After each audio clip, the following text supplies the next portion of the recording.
¿Cómo te va, Federico? Buen día. ¿Qué tal, Gustavo? ¿Cómo les va? Muy interesante el debate, escuché atentamente. Sí, porque a ver, yo lo que digo también, los subsidios estaban muy bien, pero es verdad que durante años se subsidió a gente que no necesitaba subsidiarse en la Argentina. Yo creo que clave, me parece, cuando se habla o se analiza del rol de los subsidios, es precisamente eso, definir para qué se quieren los subsidios.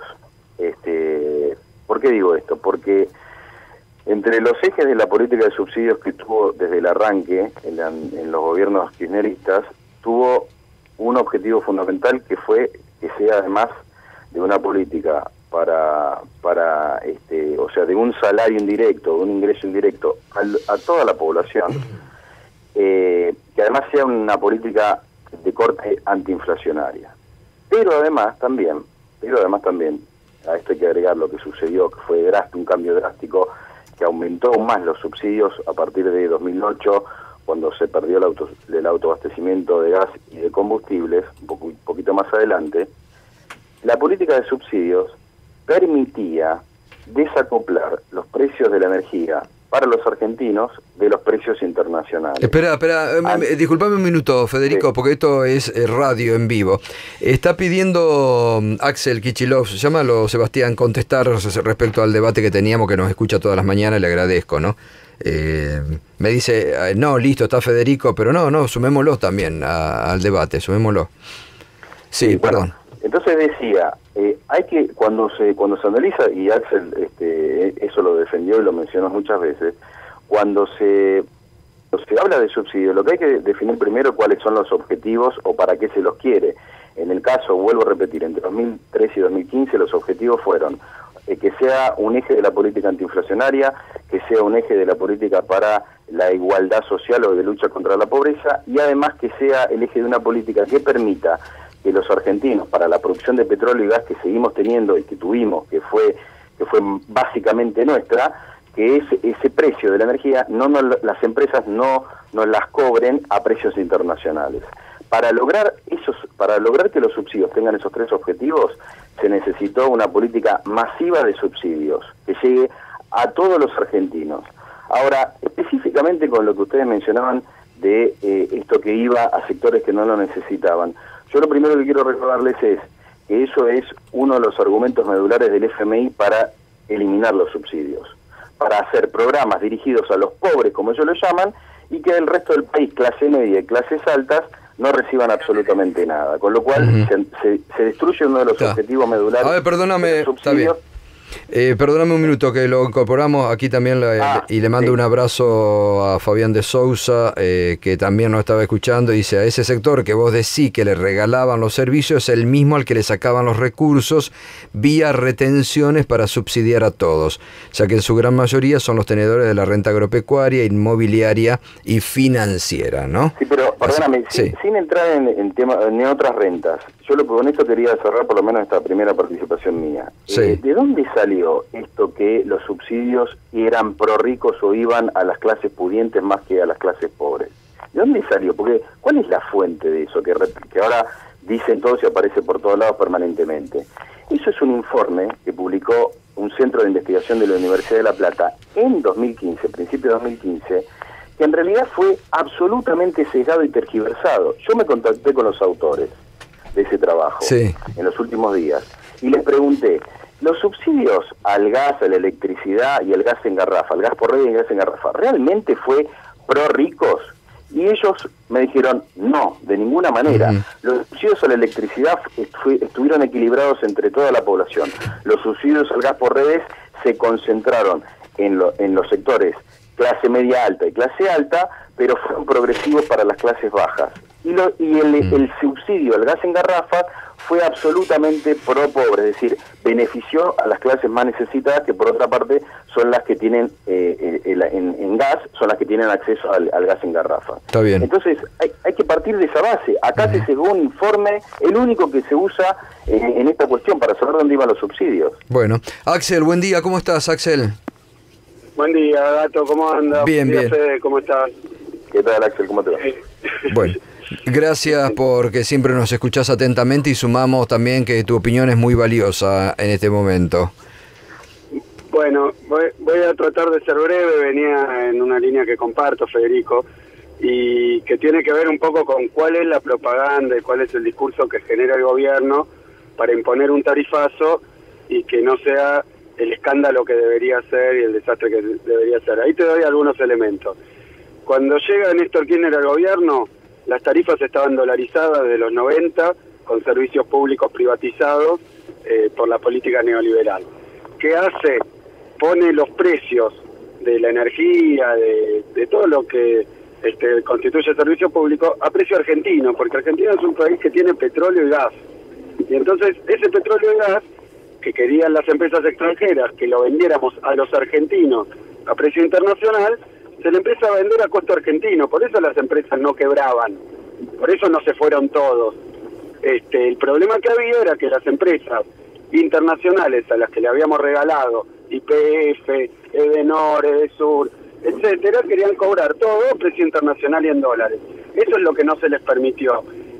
La masa grande de subsidios que aparece después tiene que ver, como decía Federico, con el desabastecimiento de petróleo y gas por el crecimiento muy fuerte de la demanda, más la baja producción de los privados. Entonces ahí la respuesta que fue, cuando tenemos que empezar a importar petróleo y gas, no le queremos cobrar a todo el mundo a precio internacional, seguimos cobrando a precio argentino, se estatiza YPF y se busca el autoabastecimiento. Cuando se lograra el autoabastecimiento, de nuevo íbamos a tener energía argentina a precio argentino. Esa es la discusión, por eso se ha discutido tanto lo del gas a precio en boca de pozo. Claro. ¿Cuánto sale el recurso? Vendámoslo a lo que sale en la Argentina más una ganancia, no a lo que sale en el mercado internacional. El subsidio era para la parte importada venderla a precio argentino. Y el gran lío que se armó después es que cuando llega Aranguren, que va al Congreso, ¿te acordás, Gato, al principio del tema tarifario? Aranguren dice, en 4 años se va a recuperar el autoabastecimiento. Con lo cual no vamos a tener más costos de subsidio, que crece en 2011 a partir de la pérdida del autoabastecimiento. Y vamos a tener una tarifa a precio argentino. Y la verdad es que lo que hizo el gobierno de Macri fue subir las tarifas y alejarnos del autoabastecimiento, porque cada vez producimos menos gas y petróleo. Y ahí el último comentario.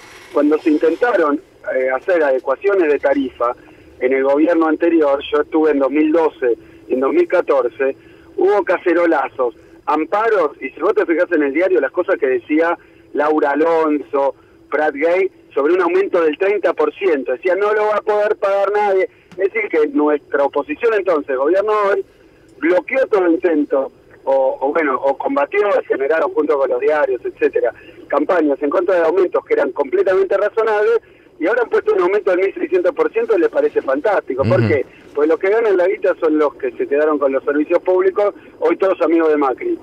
Sí, no, eso es verdad, en eso tenés razón. No, mi punto, a ver, que aquí se originó el debate y que me responden de tantos sectores, Axel, yo digo, ¿no fue injusto que los subsidios sean para todos, que lo mismo pagaba el de Barrio Parque, el de Puerto Madero, que tenían departamento para ir de $1 millón, que el de La Matanza? Ahí no se podría haber segmentado de un vamos el subsidio para el que realmente lo merecía, y el que puede pagar, que pague. Mira, Gato, entiendo la posición y te digo, en Argentina hay varias cosas que históricamente son más o menos baratas. Históricamente, la carne, algunos alimentos, y bueno, y la energía, porque Argentina es un país que tiene energía, y como todos los países que producen energía, la suelen vender internamente y usarla como un factor de competitividad y bienestar para la población. Es difícil, es como que yo te diga, en la estación de servicio, si vos venís con una 4x4 te cobro más caro la nafta, porque la podés pagar. No, en general en los países hay un precio, por ejemplo ahora en Estados Unidos la energía es bastante barata y no se discrimina por rico o pobre. La verdad que la energía es lo mismo que, digamos, los precios de los medicamentos los va a regular el Estado que sean baratos, pero para los ricos más caros. Es difícil, la verdad que yo estoy totalmente de acuerdo que hay que cobrarle más a los ricos, pero los instrumentos impositivos no es la factura de gas para captar esa ganancia, es bienes personales, impuesto a las ganancias, poder cobrarle a los ricos. ¿Qué problema tenemos acá? Para mí no es las tarifas el instrumento para cobrarle más a los ricos, sí hay que cobrarle más a los ricos, pero ahora nos enteramos por el blanqueo, y bueno, y lo sabíamos, que hay grados de evasión enorme en los grandes contribuyentes. Entonces que la ponen toda afuera, en paraísos fiscales, que la esconden, entonces no le podés cobrar impuestos a los bienes personales, y ahora llega Macri y hace todo al revés, nos quiere cobrar a todos tarifas de ricos, y además a los ricos perdonarle los impuestos específicos. Entonces hoy es el mundo al revés. Yo estoy de acuerdo, pero me parece que si los medicamentos son caros, el asado, perdón, es barato, el asado es barato, cosas que se pueden hacer baratas en la Argentina, sí, la verdad que es difícil, al 1%, 2%, 4%, 10% más rico, tratar de cobrarle un impuesto diferencial a través del consumo de bienes. Para eso está ganancias que en Estados Unidos, en Alemania, en los países desarrollados, le sacan 40%, 50% del ingreso a los que ganan más, y acá siempre se han escudado en diferentes cuestiones, o han evadido, porque cualquiera que entró al blanqueo es un delincuente y un evasor, el que entró al blanqueo, por más que haya blanqueado, porque no se le pudo cobrar el impuesto. Pero es muy injusto decir que ahora todos tenemos que pagar tarifas caras y que la justificación sea que los que evadieron siempre nos vienen a decir, bueno, pero yo pagaba la luz barata. Bueno, Argentina sí es un país de energía barata, como pasó en nuestra década, eso hay que usarlo para que la gente viva mejor, y la mayor parte de la gente no son esos casos, y por otro lado para que haya mayor desarrollo industrial, porque si acá tenemos además energía cara, ¿cómo vamos a competir? Es todo un desastre lo que perdóname, está ahora. A lo que está diciendo Axel, que es medular, que es clave, quiero agregar en relación a esto de esta tradición de bienes estratégicos o de servicios públicos baratos, quiero agregar que eso además es lo que caracteriza a las naciones desarrolladas, industrializadas y con alta calidad de vida. El consumo energético aumenta, o sea, es proporcional a la calidad de vida, a la esperanza de vida. Cuando Macri nos pide que reduzcamos nuestro consumo energético, en Europa no resiste 2 segundos. Cuando pide que apaguemos las estufas a la noche y nos tapemos y así pasemos la noche frías, no resiste 2 segundos. En Europa, producto de la pobreza energética, en Inglaterra nada más en los últimos inviernos murieron 40.000 personas. Esto se meten en internet y les aparece. Entonces, esta tradición, como decía Axel, de la carne barata, de la energía barata, tiene que ver con decisiones además que la ubican a la Argentina dentro de lo que es la región, lamentablemente, como un país avanzado, como un país industrializado. ¿Por qué Macri nos compara permanentemente con Uruguay y Chile? Vieron que permanentemente está haciendo esa comparación. Bueno, Uruguay no tiene más de 45.000 usuarios conectados al gas por redes. La Argentina tiene casi 9 millones. Y además Chile y Uruguay son importadores netos de energía, de petróleo y de gas natural. Por lo tanto, como bien decía Axel, tienen los precios dolarizados o internacionalizados. Claro. La Argentina produce casi el 80% del gas que consume. Produce o refina más del 95% del petróleo, lo provee en su propio subsuelo. En combustibles casi el 85% se refina en el país. Entonces, ¿por qué vamos a tener precios de la energía dolarizados, internacionalizados y mucho más caros si somos prácticamente autosuficientes en materia energética? Gracias, Federico, un abrazo. Un abrazo enorme. Hasta luego. Axel, la última. ¿Y qué opinas de esta decisión que ayer el presidente le tiró la responsabilidad ahora a los gobernadores y a intendentes para que bajen impuestos a ver si pueden mermar el tarifazo impagable? Mira, yo veía los números, todavía no los conocemos en detalle. Hoy escribí algo y lo puse en el tuit con una factura real porque no lo sé. En el caso, por ejemplo, de María Eugenia Vidal, que es una gobernadora que ha sido beneficiada por todas las transferencias del gobierno nacional, 90.000 millones de pesos, ha tomado 74.000 millones de pesos este año de deuda, va a tomar.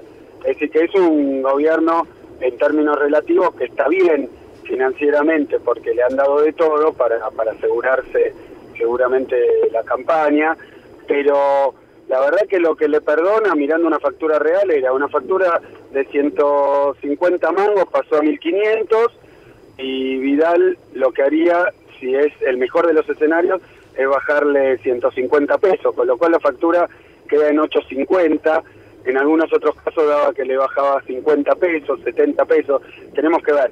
O sea que la medida va a ser probablemente una aspirina.